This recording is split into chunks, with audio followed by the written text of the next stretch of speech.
sabila innallaha kana aliyan kabira. Ayat yang satu lagi, wa ini imra'atun liha nusuzan aw i'radan fala junaha 'alaihima ay yusliha bainahuma fala junaha 'alaihima ay yusliha bainahuma sulha wa sulhu khair wa uhdiratil anfusus syuh wa in tuhsinu wa tattaqu fa innallaha kana bima ta'maluna khabira. Ayat yang pertama bermakna orang laki-laki harus sepenuhnya menjadi pelindung, menjadi penjaga, menjadi pelindung perempuan, karena ada kelebihan yang diberikan Allah atas sebagian dari sebagian lain, dan karena nafkah, karena mereka memberikan nafkah dari harta mereka. Orang-orang perempuan yang saleh adalah mereka yang taat dan menjaga diri ketika suami mereka tidak ada. Dan orang-orang yang kamu takut dan istri-istri yang kamu khawatir bahwa mereka akan durhaka, akan nusyuz, maka pisahkanlah tempat tidur mereka. Maka ingatkanlah mereka, ingatkanlah mereka, nasihatilah mereka, berdiskusilah dengan mereka. Dan kalau itu tidak berhasil, maka berpisah tempat tidurlah dengan mereka. Dan kalaupun itu belum selesai, maka memukul mereka. Tetapi sekiranya mereka patuh kepadamu, maka jangan kamu cari jalan untuk menganiaya mereka.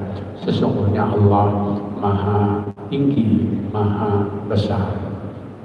Dalam ayat berikutnya, sekiranya seorang perempuan, seorang istri takut bahwa suaminya akan durhaka dan tidak acuh, tidak peduli, maka kedua mereka boleh untuk berdialog, berdiskusi, dan bertukar pikiran dalam rangka perdamaian. Dan mereka saling memahami dan bertukar pikiran adalah sesuatu yang bagus.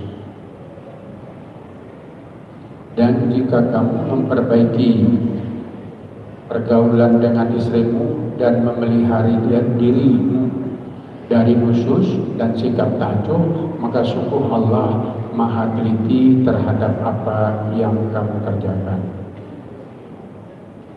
Hadirin jamaah yang terhormat, durhaka secara sederhana, secara umum adalah mengabaikan tanggung jawab. Jadi kalau seorang suami mengabaikan tanggung jawabnya, seorang istri mengabaikan tanggung jawabnya, maka mereka disebut sebagai durhaka. Tidak setia di dalam perkawinan, berkhianat, mengkhianati pasangan dalam perkawinan, ini juga disebut sebagai nusyuz atau sebagai durhaka. Dan ini berlaku bagi suami dan istri, siapapun kedua belah pihak yang tidak menunaikan kewajibannya, apalagi sampai menjadikan pasangannya teraniaya atau tersiksa, maka perilakunya itu dianggap sebagai perilaku yang durhaka kepada keluarga. Di luar ini, secara lebih khusus, memberikan nafkah adalah kewajiban bagi laki-laki, tetapi tidak peduli disebutkan di dalam ayat tadi kepada istri atau tidak menggauli istri dengan baik. Ini juga dari seorang laki-laki dianggap sebagai sikap yang durhaka. Jadi menjadikan istrinya terabaikan sehingga istrinya merasa tersiksa karena tidak diajak berbicara, tidak diajak berdialog, tidak diajak membuat keputusan dan sebagainya. Adapun dari istri, begitu juga kalau dia tidak mau melayani suaminya, tidak mau berbicara dengan suaminya, tidak memperhatikan keberadaan suaminya, tidak tidak memperhatikan apakah suaminya dalam keadaan susah, dalam keadaan perlu bantuan dan sebagainya. Apabila ini diabaikan, maka dia dianggap sebagai seorang istri yang durhaka. Di ujung ayat ini disebutkan fa'in ata'nakum. Kalau istri itu patuh kepadamu, maka jangan kamu cari-cari jalan untuk menyusahkan mereka, untuk menyiksa mereka. Nah, jadi di sini ada tambahan bahwa istri mesti patuh kepada suami selain dari menunaikan semua kewajiban dan tanggung jawabnya. Sedangkan pada suami tadi, selain dari menunaikan semua tanggung jawabnya, maka suami tidak boleh tidak peduli, tidak boleh acuh, tidak boleh mengabaikan istrinya. Hadirin jemaah yang terhormat, apa yang dimaksud dengan tidak patuh pada istri kepada suaminya? Bagaimana makna tidak patuh ini? Sebagian buku memberikan makna yang relatif luas sekali. Jadi patuh istri kepada suami adalah pada semuanya. Jadi istri mesti mengikuti suami pada segalanya, sampai-sampai kepada selera, warna, model pakaian, dan seterusnya.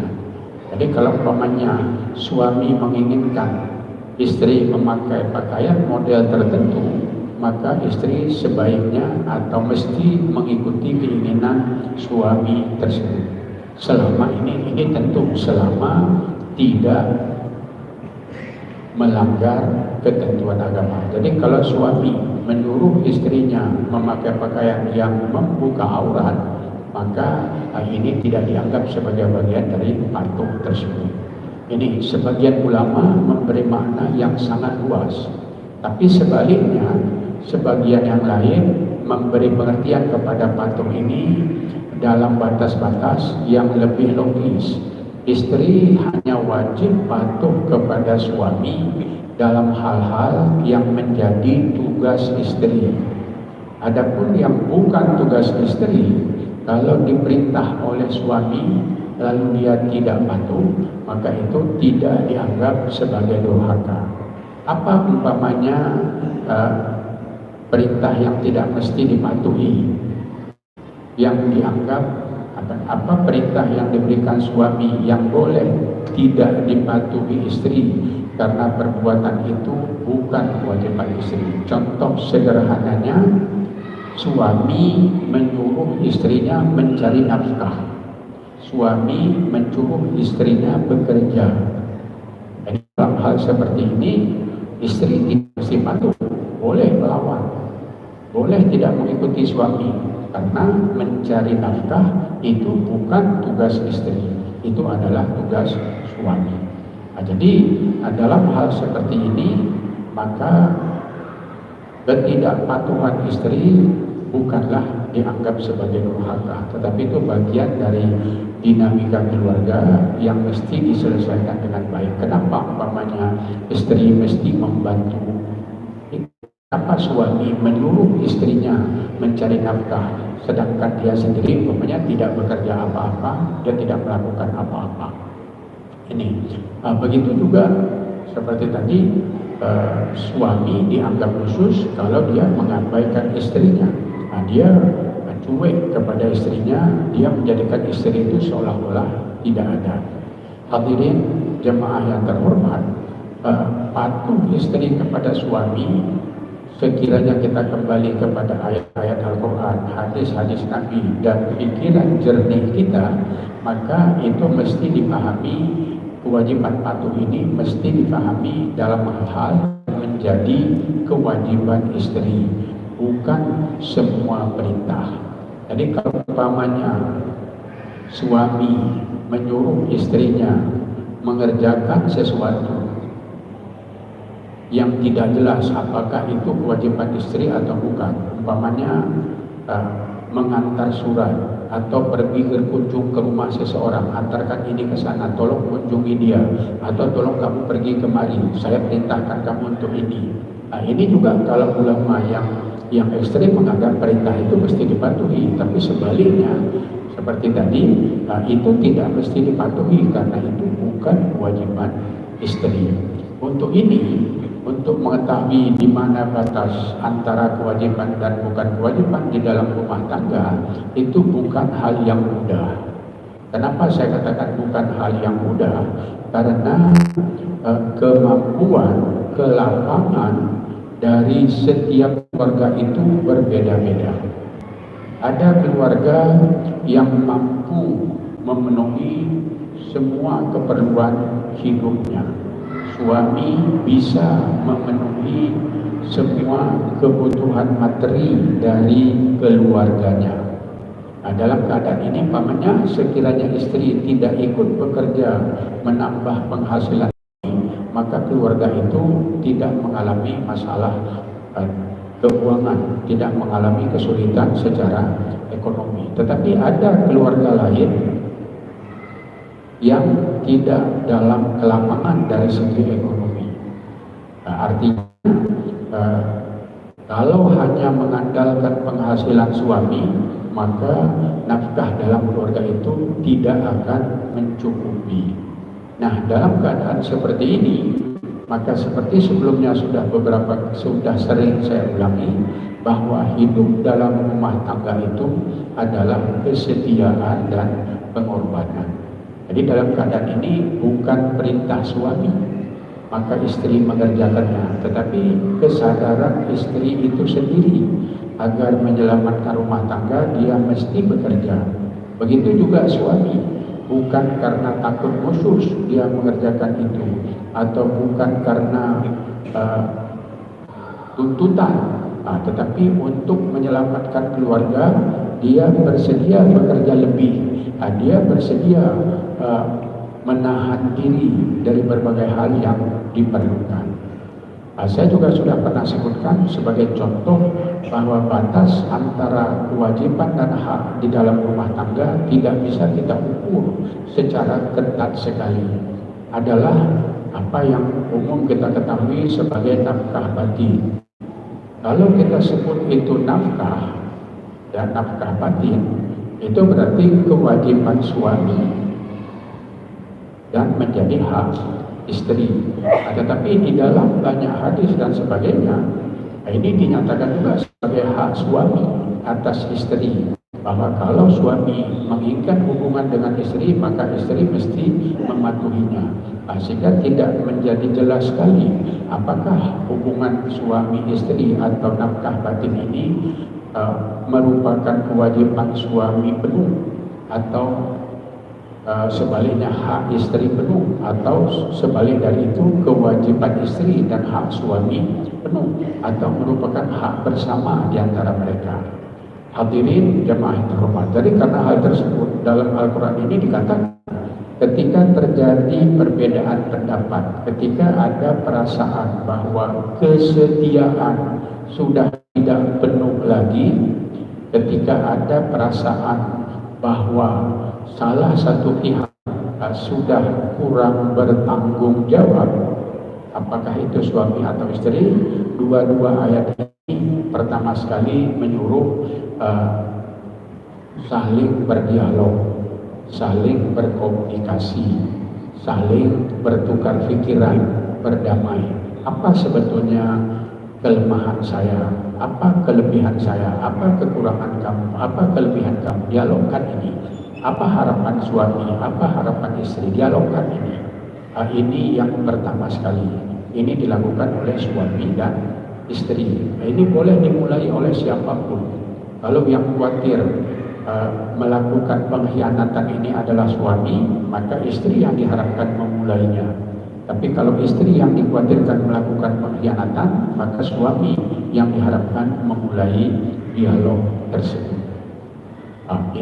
Ini langkah yang pertama. Kemudian berikutnya di dalam Al-Quran, kalau suami atas istri, kalau kekhawatiran ini tadi ada pada suami dan suami sudah melakukan dialog tapi istri tidak mematuhinya, maka Al-Quran meminta untuk berpisah tempat tidur walaupun masih hidup serumah.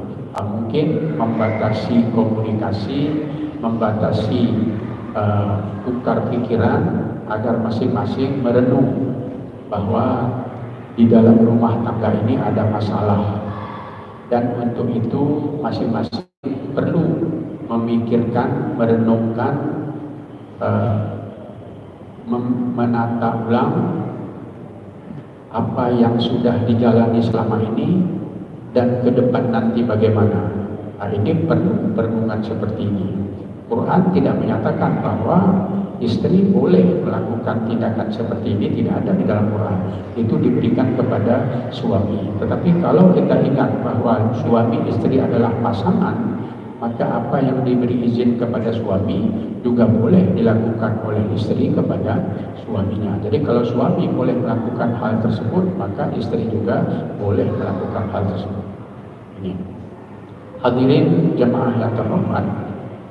Kemudian yang ketiga, kalau durhaka ini tidak bisa diselesaikan, kalau tanda-tanda durhaka itu semakin kuat, bukan semakin berkurang, maka suami diberi izin memukul istri. Untuk hal ini diskusi di kalangan ulama panjang sekali. Bahkan sebab turun ayat pun, ya, asbabun nuzul ayat ini pun ada hubungan dengan hal tersebut.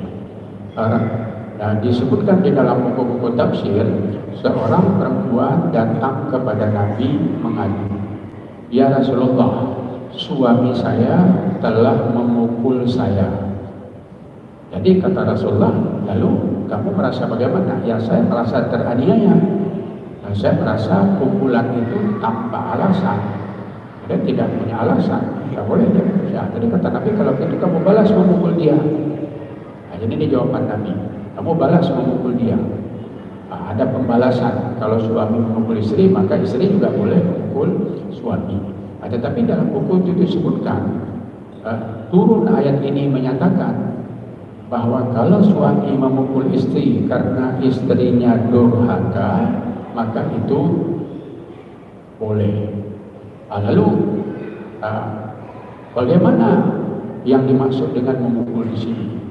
Hadirin jemaah yang terhormat, pertama sekali diskusi di kalangan ulama bahwa kalau suami melihat ada tanda-tanda nusyuz pada istri, maka itu harus didahului dengan dua kegiatan.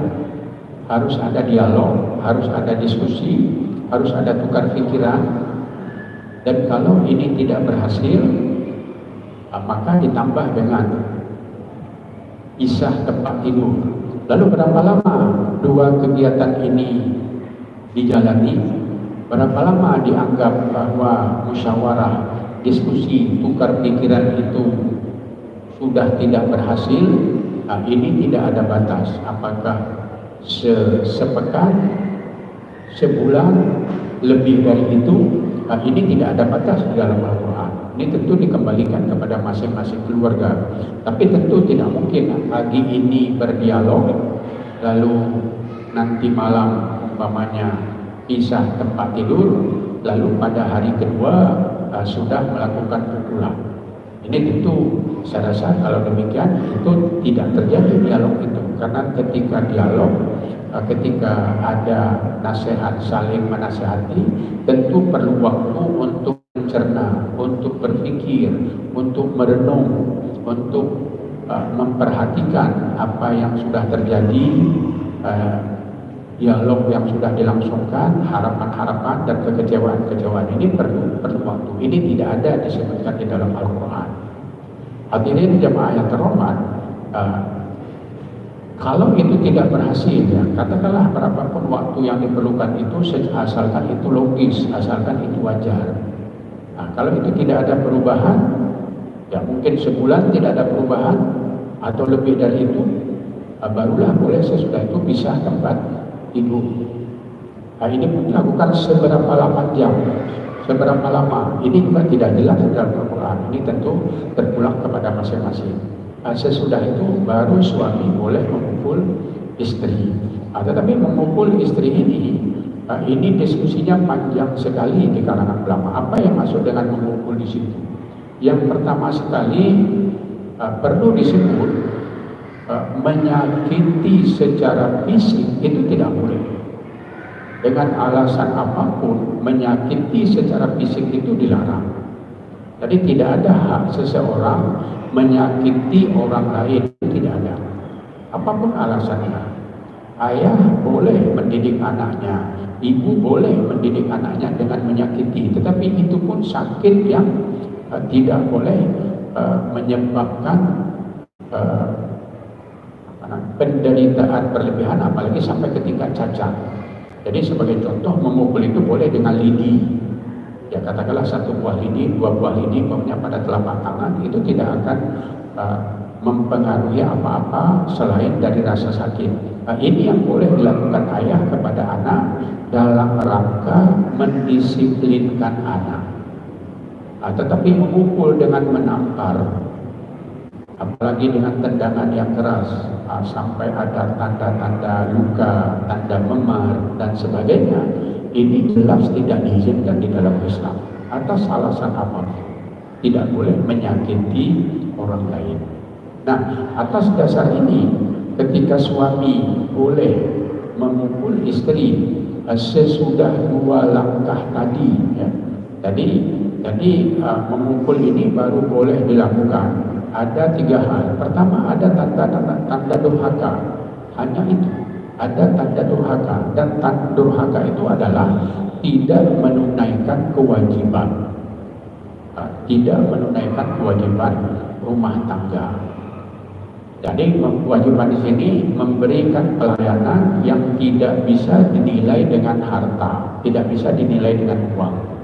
Jadi kalau seperti tadi saya ulangi, suami menyuruh istrinya pergi ke pasar lalu istri tidak mau, itu bukan khusus. Karena pergi ke pasar, apalagi mencari nafkah, itu bukan kewajiban istri. Jadi kalau istri tidak mau mengerjakan itu bukan khusus. Tapi apa yang dianggap khusus ini, umpamanya ya ketika suaminya ada di rumah, dia tidak ada di rumah. Ketika suaminya ingin berbicara dengan dia, ingin bersama dia, dia tidak ada di rumah, dia tidak mau melayani suami. Kalaupun ada di rumah, dia memang dengan sengaja memisahkan tempat tidur dari suaminya. Ini yang dikatakan sebagai nusyuz tersebut. Pelayanan yang diberikan istri kepada suami sebagai kewajiban istri adalah pelayanan yang tidak bisa dinilai dengan uang, yang berkaitan dengan hubungan suami istri. Hadirin hadirat jamaah yang terhormat, jadi sesudah ada tanda-tanda nusyuz, sesudah diskusi, sesudah tanya jawab, sesudah tukar pikiran tidak membawa hasil, dilanjutkan dengan berpisah tempat tidur. Sesudah itu dilanjutkan lagi dengan memukul. Ini baru boleh memukul. Lalu memukul ini bagaimana? Hampir semua buku tafsir yang saya baca, memukul di sini hanyalah sebagai tanda bahwa itu dipukul. Seperti tadi saya katakan, itu dengan lidi, seperti menghukum anak-anak. Tidak boleh memukul itu yang menyakiti, apalagi menyebabkan cacat atau penderitaan yang berat. Itu tidak boleh. Tidak ada buku tafsir yang saya baca yang mengizinkan suami memukul istri dengan alasan nusyuz sampai mengakibatkan penderitaan secara fisik atau menimbulkan tanda. Ini izin ketika ada tanda-tanda durhaka. Lalu ketika tidak ada tanda durhaka, tidak ada tanda nusyuz, jadi tidak punya sebab sesuatu lalu memukul, menempeleng, ataupun ada tanda nusyuz pada istri tetapi tidak didahului dengan dialog, tidak didahului dengan diskusi, tidak didahului dengan pisah tempat tidur, maka memukul itu tidak sah. Kita bisa dikatakan apabila pendahuluannya ini tadi tidak ada, suami memukul istri itu adalah nusyuz, si suaminya yang nusyuz, si suaminya yang menganiaya istri. Jadi tidak sembarangan hal ini bisa dilakukan. Hadirin hadirat jamaah yang terhormat, jadi izin Al-Quran pertama sekali, kalaupun memukul itu ada dalam Al-Quran, tapi buku-buku yang saya baca, buku tafsir yang saya baca, semuanya menyatakan pukulan itu hanya sekedar menimbulkan rasa sakit, tidak boleh berakibat adanya cacat fisik, luka memar, ataupun penderitaan yang berlebihan.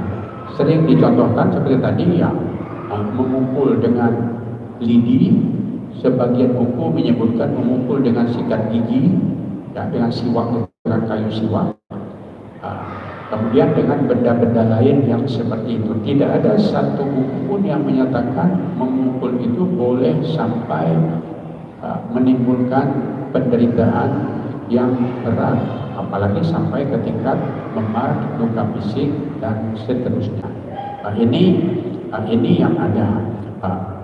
Istri kalau umpamanya seperti tadi, ya tidak ada izin secara jelas untuk memukul suaminya. Kalau di dalam ayat tadi, istri itu berdialog dengan suaminya, dan kalau umpamanya dialog itu tidak berhasil, ya, jadi artinya suami tidak mau keluar dari nusyuz, atau suami tetap durhaka ke rumah tangga, suami tetap tidak bertanggung jawab, maka pilihan bagi istri ini adalah menerima keadaan suaminya seperti itu, mengajak orang lain untuk atau mengadu kepada siapa agar suaminya mengubah diri. Kalau ini tidak berlaku, maka dia harus memilih antara pisah dengan suami tersebut ataupun menerima kenyataan itu apa adanya. Kalau umpamanya memilih berpisah, maka itu pun tidak serta-merta. Jadi di dalam Al-Quran, kalau terjadi pertengkaran, kalau sebuah rumah tangga tidak lagi damai, kalau sebuah rumah tangga mengalami ketidaksepahaman, perbedaan pendapat yang tajam, yang tidak bisa didamaikan lagi, maka sebelum berpisah itu harus ada pihak ketiga yang terlibat. Jadi fab'athu hakaman min ahlihi wa hakaman min ahliha. Jadi perlu juru damai. Jadi kalau tadi mereka berdua yang berusaha menyelesaikan masalahnya, berdialog berdua, pisah tempat tidur berdua, kalau itu tidak berhasil, maka perlu campur tangan dari pihak keluarga. Jadi ada satu utusan dari keluarga suami, ada seorang dari keluarga istri. Mereka ini mendalami masalahnya, memberi nasihat kepada kedua belah pihak tersebut agar perceraian itu tidak terjadi, agar apapun penyebab mereka bertengkar, agar ketidaksetiaan, agar pengkhianatan ini bisa diakhiri, mereka harus bermusyawarah, berdua, berdialog. Utusan dari keluarga ini tadi berdialog, mengajak masing-masing pihak untuk berbaik kembali. Kalau ini semuanya tidak berhasil, barulah perceraian itu boleh dilakukan. Hadirin hadirat jemaah yang terhormat, dalam kaitan ini seperti sebelumnya, istri mesti patuh kepada suami. Ada sebuah hadis yang sering sekali dikutip. Mu'az bin Jabal, salah seorang sahabat Rasulullah, oleh Nabi dikirim ke Yaman sebagai gubernur, sebagai petugas untuk menjelaskan agama Islam kepada kaum muslimin yang ada di Yaman. Mereka baru masuk Islam, untuk mengajarkan agama.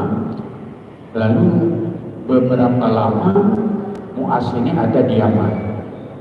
Lalu sesudah itu dia pulang ke Madinah. Ini kejadian ini menjelang Rasul akan wafat sesudah tahun 7 Hijriah. Saya tidak tahu tahun persis berapa, tetapi itu sesudah Futuh Mekah. Ada yang menyatakan sekitar tahun 9 Hijriah.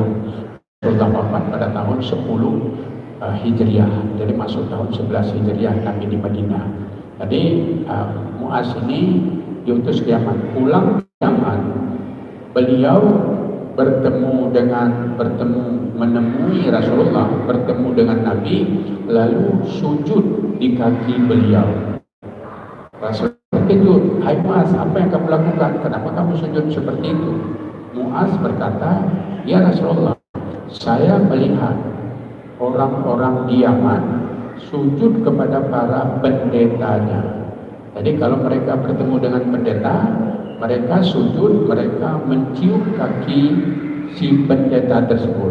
Saya rasa kami sebagai Muslim jauh lebih layak sujud kepada Anda sebagai Rasulullah daripada orang Nasrani sujud kepada pendeta-pendeta mereka."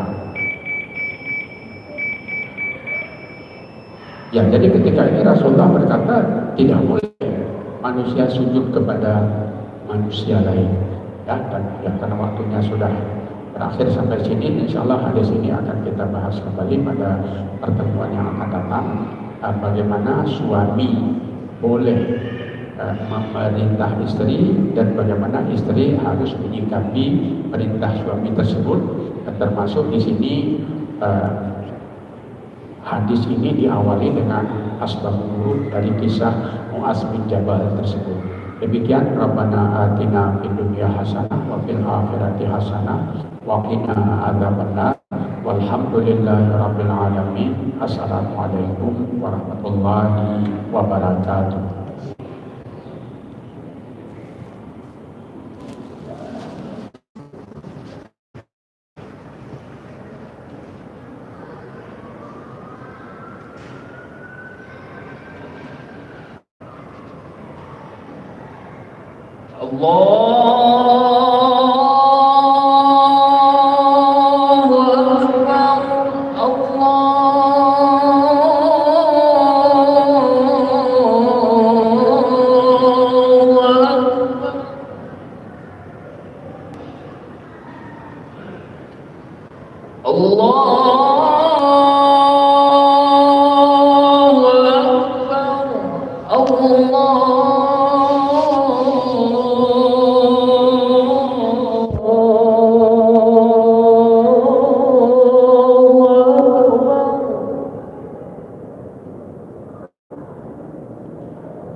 Tuhan.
Subhanallah.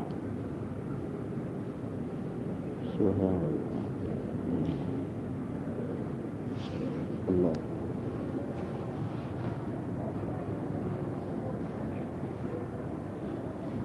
Allah.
Bismillahirrahmanirrahim.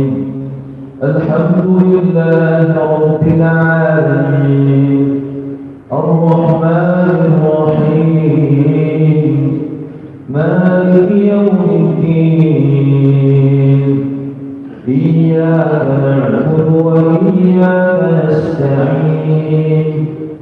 Ihdinas siratal mustaqim. صراط الذين أنعمت عليهم غير المغضوب عليهم ولا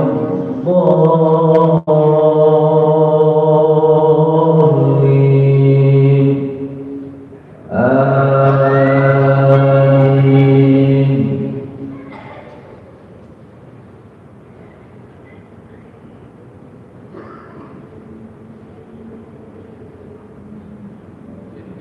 لله ما في السماوات وما في الأرض وإن تبدوا ما في أنفسكم أو تخفوه يحاسبكم به الله فيغفر لمن يشاء ويعذب من يشاء والله على كل شيء قدير. آمن الرسول بما أنزل إليه من ربه والمؤمنون كل آمن بالله وملائكته وكتبه ورسله لا نفرق بين أحد من رسله وقالوا سمعنا وأطعنا غفرانك ربنا وإليك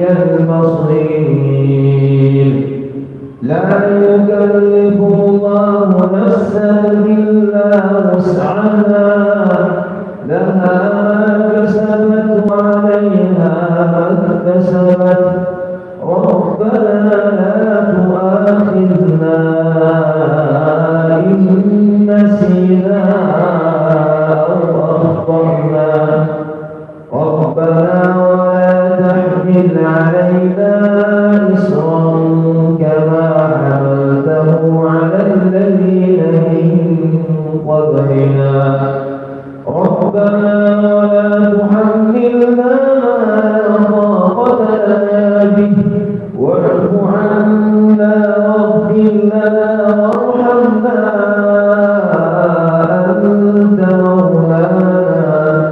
أنت مولانا فانصرنا على القوم الكافرين. الله أكبر.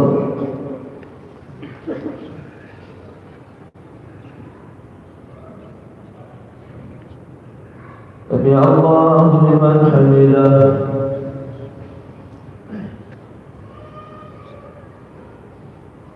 الله أكبر.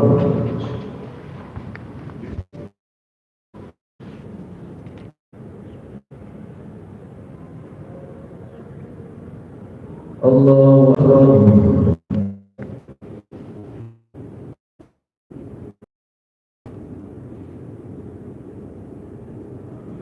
الله أكبر.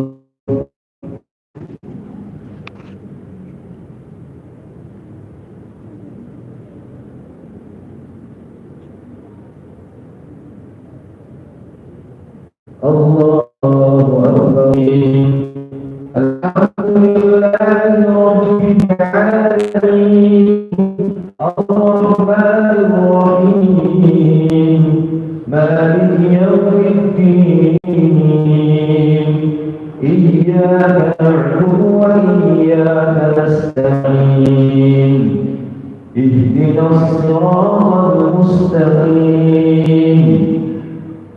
صراط الذين أنعمت عليهم غير المغضوب عليهم ولا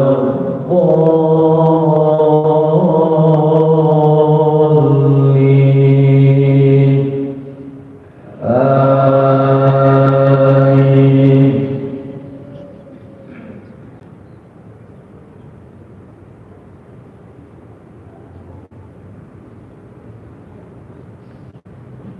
إن أحسنتم أحسنتم لأنفسكم وإن أسأتم فلها فإذا جاء وعد الآخرة ليسوءوا وجوهكم وليدخلوا المسجد كما دخلوه أول مرة وليدخلوا المسجد كما دخلوه أول مرة ويتبروا ما علوا تتبيرا عسى ربكم أن يرحمكم وإن عدتم عدنا وجعلنا جهنم للكافرين حصيرا إن هذا القرآن يهدي للتي هي أقوم ويبشر المؤمنين الذين يعملون الصالحات أن لهم أجرا كبيرا وأن الذين لا يؤمنون بالآخرة أعتدنا لهم عذابا أليما. الله أكبر.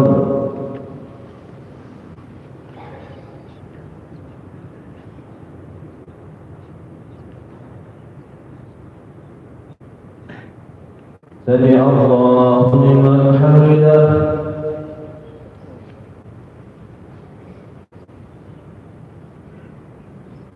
الله أكبر.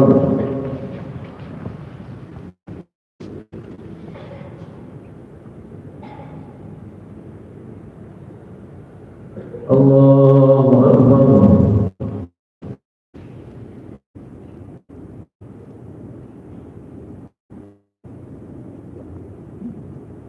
الله أكبر.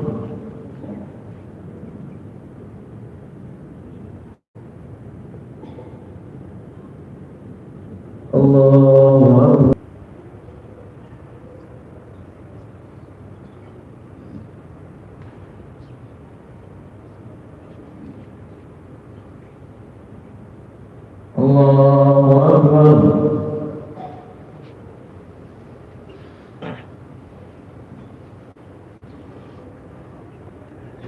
سمع الله لمن حمده.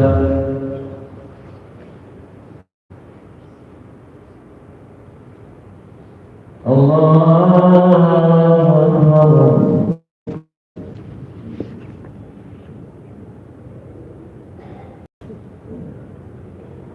الله أكبر.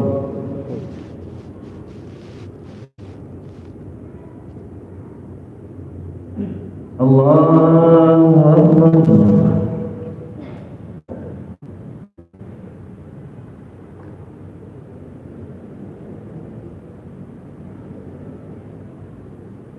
الله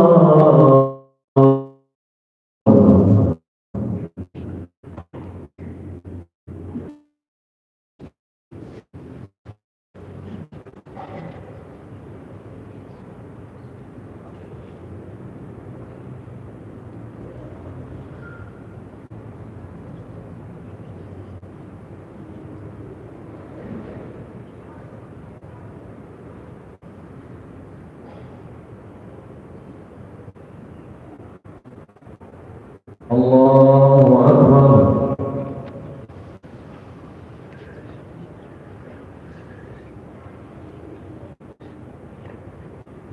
سمع الله لمن حمده.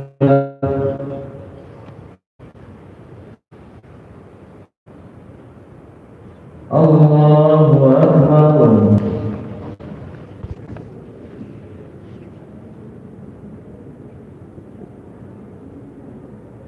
الله أكبر.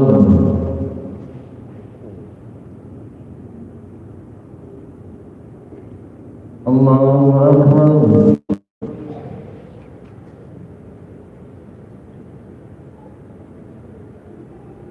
الله أكبر.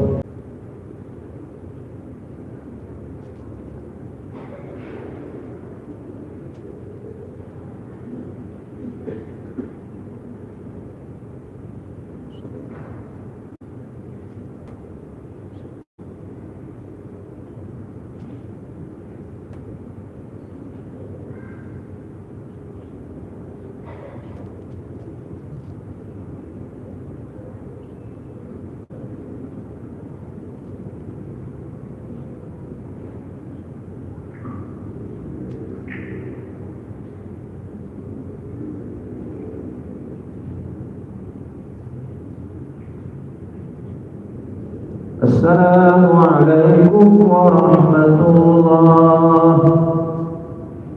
السلام عليكم ورحمة الله.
Allah.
Allahu Akbar.